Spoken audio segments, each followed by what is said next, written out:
Globally, some progress on women's rights has been achieved. However, there is still a lot of work that needs to be done in the Democratic Republic of the Congo. 69.4% of adult women are living below the poverty line.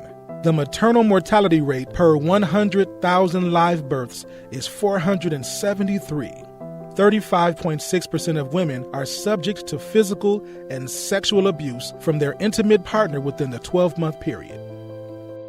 To help address these issues, Haven of Hope is committed to igniting restoration and bringing hope to a culture that has been troubled with a long, dark history of terror, war, and persistent conflict. Their goal is to equip and empower the Congolese people to make the cultural changes in which will prosper their nation. Here's their story. I was at a ladies' meeting at Grace Christian Church, and one of the speakers there was speaking about a doctor who was operating out of the light of a window because he didn't have money for a light bulb. And some of his patients were rape survivors that they were just picking up off the side of the road. And I just kind of sat there and I was like, okay.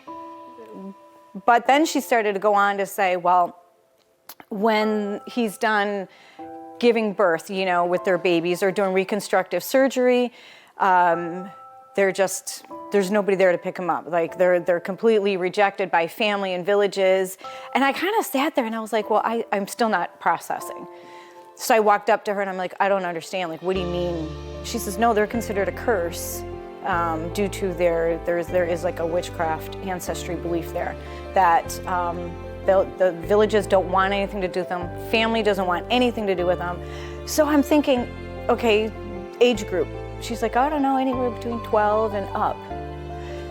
So I said, this stuck with me and pierced my heart because I asked her, I said, where do they go after they leave? They're standing at the hospital, like, where do they go? And I have this in my mind, they're carrying a baby, you're 13, you have no idea about life. And she literally said, quote, I don't know, I guess they're left to wander, end quote. And I was kind of like, okay. So went back and sat down and I was like, God, I don't understand.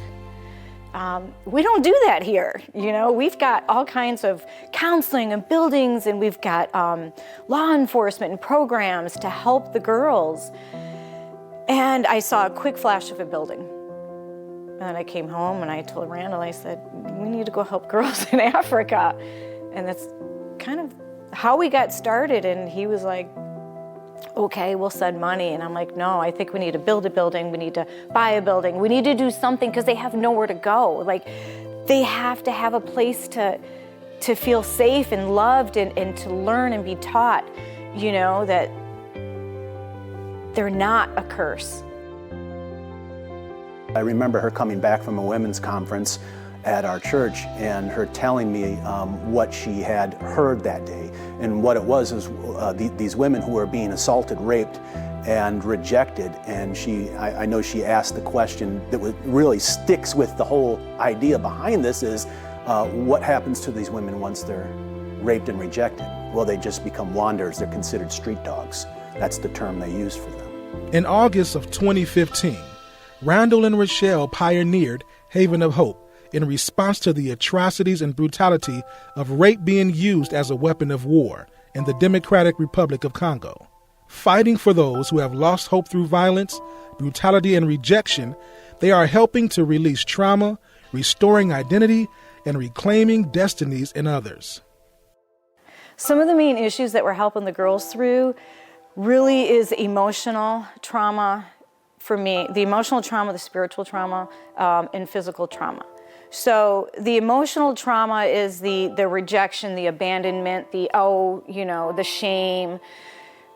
Spiritual trauma is, teaching the girls you're not a curse. You are loved, and it's teaching the girls whose they are, and redepositing that hope in their identity, The physical, we have seen so many miraculous healings because when the girls are raped there, it's not, it's not lust, it really is to damage because the women are very powerful in the Congo. for family, to keep families together. So sometimes when they're raped by 5 to 10 men, not only with the younger girls and the smaller girls, it does do damage, but some of them are raped with broken glass bottles, knives, broken trees, branches, anything to destroy and cut up so they can't. It destroys the community and the family and the strength from within that village. 1,152 women are raped a day in the Congo. That is just the reported amount. Most of these girls don't report it because they'll be rejected. So imagine being physically assaulted and dealing with that emotional damage and that physical damage, and now your parents, your family, your communities, your village, your cities, whatever you want to call them, turn you away because you're a curse.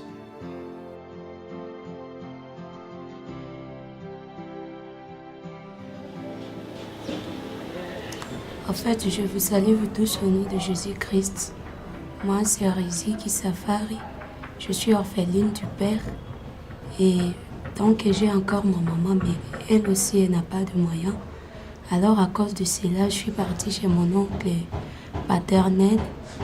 Qui, là-bas, je vivais vraiment une vie qui était misérable. Une vie qui n'avait même pas de sens. On ne me prenait pas même comme une personne. Et à cause de cela, j'étais vraiment maltraitée par sa femme et par lui-même. Il y avait un jour, parce que là chez nous on vivait, il n'y avait pas de l'eau. Et à cause de cela, la femme de mon oncle paternel avait l'habitude de m'envoyer vers 4h, 3h, 2h du matin. C'était un moment où on tuait les gens.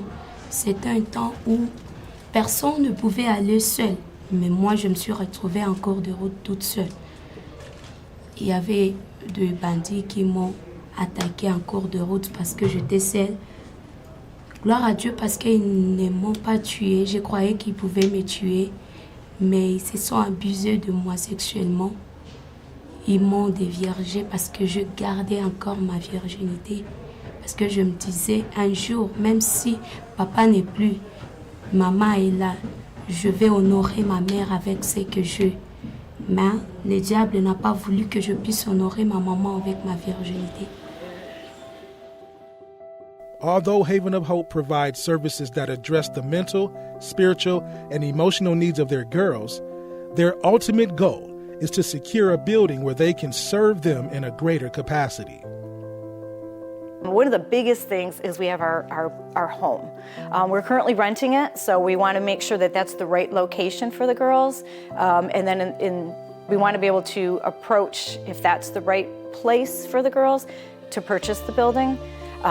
So the big thing is the home, providing a safe place, because we're all about restoring their hope, in their lives, but it's also hope is discovered through the restoration of your identity.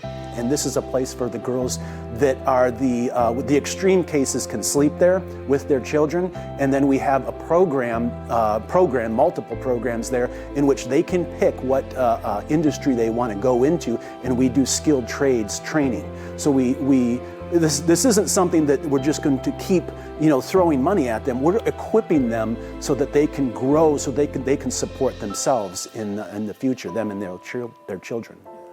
And you have to have a safe place to do that, a place where you can just be free to open up. You can trust who you're with and who you're around, your community. So, of course, the girls are learning basket soap making, and that's huge because you need hygiene.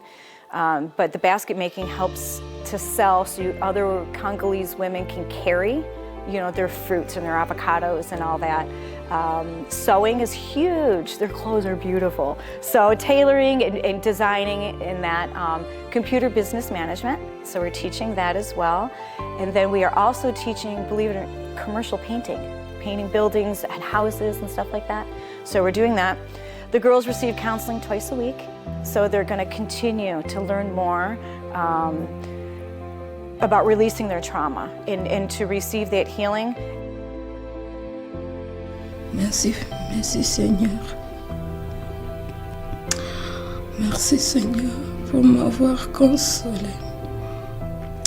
Merci Seigneur pour avoir choisi ma psychologie qui était abattue.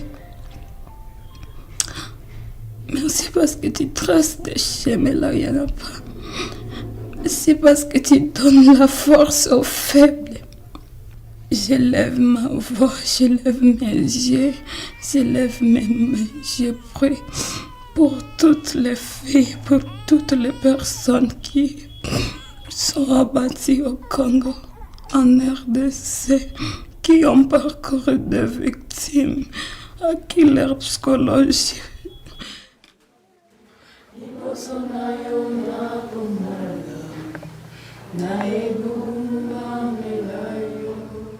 Some people who look at this country, who know of its bloodshed, the poverty, corruption, the exploitation, the despair, might think that God has forsaken us, that there is no God at all.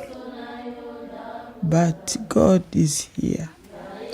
Jesus is in the Congo, and he sits with us, with broken, hungry people, and he heals us.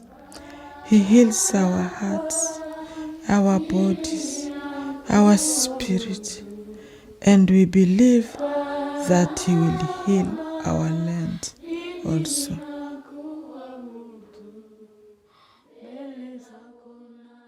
Going to Africa was not on my radar.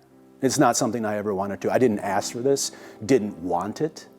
I was more concerned that we have problems, and I was like the average person that says, we hear this a lot too, that's why we understand it. We don't like it, but we understand it. We have these problems here. We need to take care of the problems here, not there. Let Africa be Africa. I was that mentality. It was a major change in my life for me to not really want to go, then go. Like I told you, once I said yes, I had the passion to go, but once going, it rocked my world. It changed my heart. And I believe just God knew that would happen. My personality is, we're going to the Congo and we're going to go help these girls.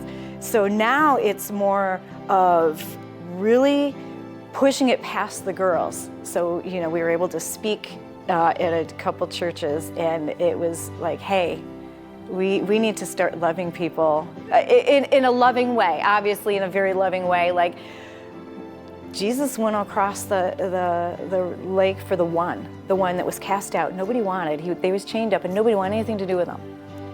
That's not the love. That's not through the filter, the lens of heaven. That's the love of Jesus. So we have to see people. So for me, it's like literally everywhere I look, it's like, make sure it's just the lens, of God.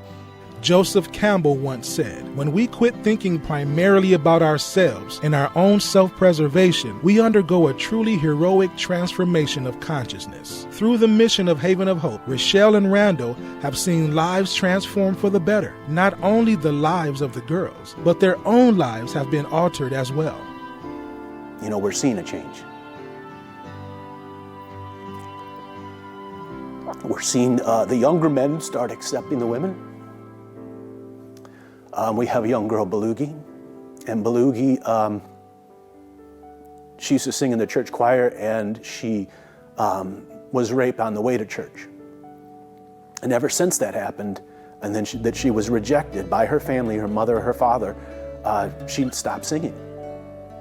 And when we had met her the first year that we were there, and we counseled with her and we heard her story, there was a release. And we saw the change right before our eyes. And that's the beauty of the whole thing. And I know I'm going off on a tangent, but the beauty of this whole thing is you hold those horrible stories inside, that poison inside, and not wanting to share it and not letting it go. We give them the opportunity. We create a safe environment and give them an opportunity to get that out. And once you get that out, that's when transformation takes place. That's when healing of the body takes place, because you're never going to fully physically heal until you're healed emotionally or spiritually. And so that restoration we saw happen before our eyes. And it was the next year, or maybe the following year, or the third year, the second or third year, she said, Mama, Baba, because that's what they call us, Mama and Baba. Mama, Baba, I have a man wooing me. And this is obviously translated, but a man was interested in her. And now she had this confidence about herself. And she carried herself different. And she was smiling all the time. And she was leading. She was showing to the other girls, no, these people are real. These people love us. There is love out there. We're not rejected. We're not a curse. And so we saw that change in her. So that was the second year, because the third year is when we showed up for her wedding. We arrived on her wedding day and we went to her wedding. But the most beautiful thing that had happened there was we were sitting in a position of honor. We were in the second row, and her parents and family were in the front row. Her parents and her family were in her front row. And they were holding her baby that she had from the rape. And that was a beautiful sight to see. We went to the reception later that night, and a whole bunch of things happened. But as we left, the parents stopped us. And we obviously translated, but the parents stopped us and said, thank you for loving our daughter when we didn't. You see, because a man accepted her, they were able to accept her. But with the help of Dr. Sosting, our in-country contact, he helps with, the surgery, where he actually has to completely reconstruct, and there's multiple surgeries, and again, we help with that.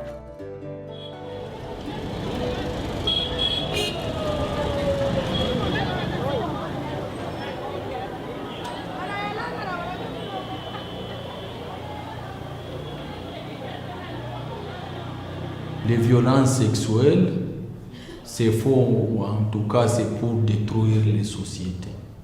Parce qu'ici, chez nous, la femme est très très importante dans la société. Et les gens de mauvaise volonté pour détruire notre société viennent violer la femme pour que les familles puissent être dans les positions de faiblesse et disparaître.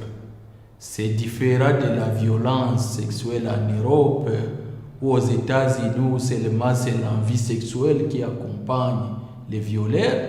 Mais ici, chez nous, c'est vraiment pour perturber la société, détruire la société. Vous imaginez un homme qui viole une femme, après ça il prend un couteau, soit il coupe les clitoris, soit il enfonce les couteaux dans les vagins, soit il prend l'arbre après avoir s'amusé, il met dedans. Ça ne se fait jamais en Europe, aux États-Unis, mais c'est une destruction massive de la société qui conduisent les violeurs à faire tout ça. Et ça nécessite la chirurgie constructive, parce qu'une fois vagin ou organes génitaux externes délabrés, vous comprenez ce que ça fait pour la femme. Quand la femme voit les urines passer par les vagins ou les caca. Il a accepté le diable et a poussé ces gens à s'abuser de moi sexuellement. Et aujourd'hui, à cause de cela, j'ai attrapé la grossesse et j'ai mis au monde un enfant, fille. Pour manger, c'est difficile. Même pour se vêtir, c'est difficile. Même pour vêtir cet enfant aussi, c'est difficile. Mais non, je ne sais pas comment faire. Donc, je vis une vie, je ne sais même pas comment l'expliquer. Cette vie-là n'est pas une bonne vie qu'une personne peut vivre. Je vis mal, plus que même un oiseau, parce que je n'ai pas même là où mettre la tête. Aujourd'hui, on peut me chasser, demain l'autre m'accueille, après-demain il me chasse. En tout cas, quand nous avons commencé ici, nous avons vu des miracles. Nous avons commencé l'hôpital ici, il n'y avait pas de maternité, il n'y avait pas de salle d'opération, il n'y avait pas de radio, il n'y avait pas d'échographie, il n'y avait presque rien. Mais Dieu nous a aidés à travers des donneurs. Nous sommes parvenus à construire la maternité qui aide beaucoup de femmes ici maintenant. Et bon, nous voyons la volonté de Dieu chaque fois comment ça vient avec nous aider. Parce que l'hôpital maintenant a doublé par rapport à ce que nous avons trouvé quand nous avons commencé. The concerted effort to serve the Congolese women requires key resources and partnerships. That is why Haven of Hope provides the local community with the creative opportunity to help champion its mission. We work full-time here for ourselves, for our family here as well. So this is full-time, but work is also full-time. So this is double time for us, and so the gala is our largest fundraising event. We have smaller ones and we try to do a whole bunch of things. We have limited time, but the gala is our largest, so that is where we have a platform to share with everyone who's interested. My name is LaJoya Roy. I own La Jewel Hair Restoration. So I'm a cosmetologist / trichologist. That's the study of hair loss and scalp disorders. I met Randall and Rochelle through my church, Grace Christian. They introduced the nonprofit organization through the church. They would do some fundraising events. They also put on a gala. And so that's how I learned more about it. Me and my husband, we went, and they had some of the rescue women there, the survivors, and they shared their story, and we just, felt compassion. So one, they're trying to build it's a safe haven for the women, and they want to house so many women there, and they want to give them education. They want to help with their children. They want to have a doctor on board. So of course all that costs money. That was the driving force on what sealed the deal for us to give to them. Just listening to those victims and their stories and how horrific it was. So we wanted to make a difference. We wanted to help. So what we do with the gala is we support local community. How? We have what we call a gift card grab wall, and we invite companies to advertise and to sponsor, and we can show them off, and then our gift card grab wall shows off local restaurants and businesses, so they're helping donate something, but we're also giving back by the people that are coming to our gala to be able to go and then later on maybe try a restaurant they never tried before, or try something different, try local businesses. So we're trying to blend that in and help people locally who are helping us. And to be able to share that with everybody and to share our heart and passion, to share an update on the girls, which is amazing, to see where they were at last year, to see where they're at now. But it's also giving people the opportunity to be tangible with what the girls made. So we bring back jewelry that they make, we tag it with their name, and then when you purchase that jewelry, they get I want to say most of the funds. We do put a little bit back in to the general fund to help recoup because they're semi-precious stones. But, that girl gets that money. So we keep a spreadsheet. So that makes my heart happy because when you go back and we wire the money and we see pictures of the girls receiving something, but it's you that did that. It is you that is partnering with us to deposit hope, but ultimately, you all are helping us transform lives. That is the most beautiful part of it.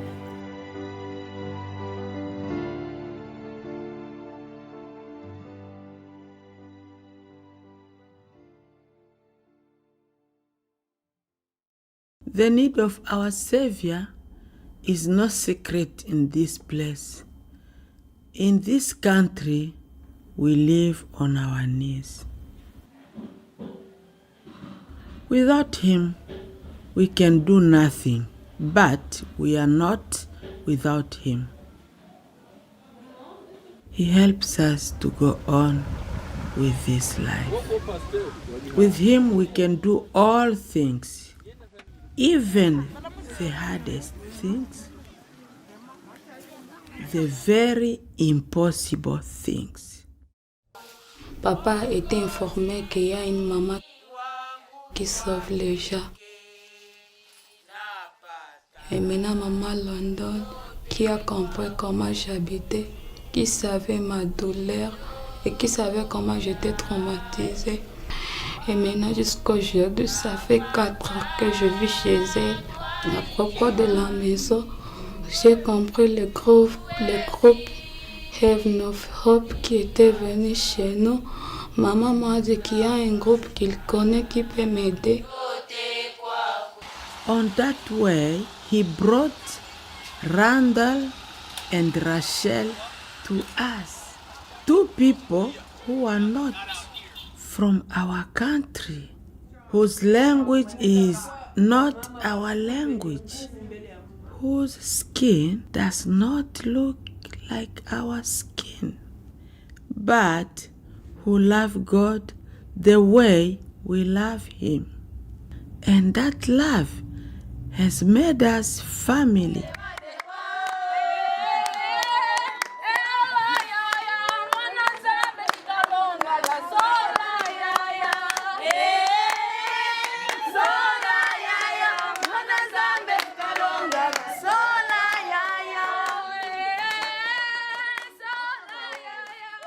Et maintenant, c'est Rachel, Randall qui viennent nous aider ici, trouver comment on peut aider les filles là. Et les filles sont très contentes parce que maintenant il y a l'assistance qui vient pour les aider parce qu'ils sont rejetés par la société et leur famille. Ça va les aider à avoir la possibilité de se prendre en charge, faire l'autofinancement et ça va les aider à être réintégrés dans la société. The dream from God in their hearts to help these girls who were rejected by their families because of rape. People here think they are cursed and their babies are snakes. But over the past years, Mama Rachel and Baba Randall have made our daughters their daughters. And many of these girls now see them as their parents.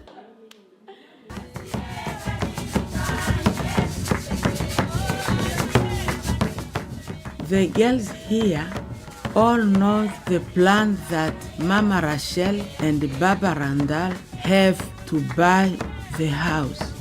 And this gives them a lot of hope.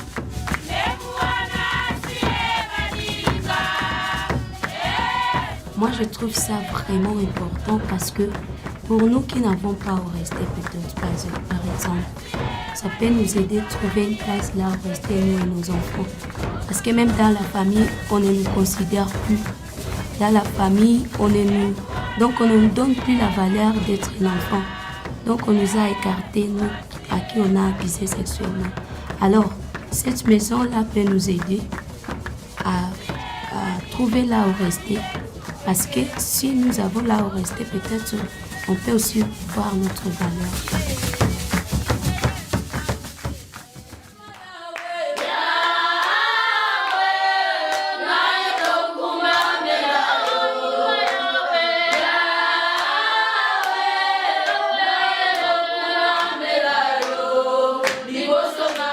There's still a long way to go.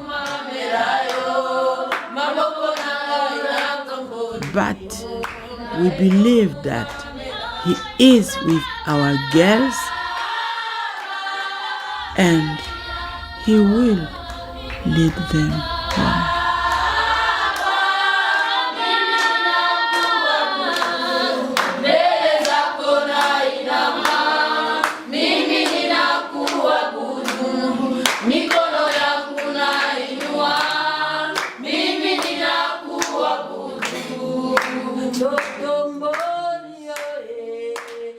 To learn more, visit www.haven-ofhope.org.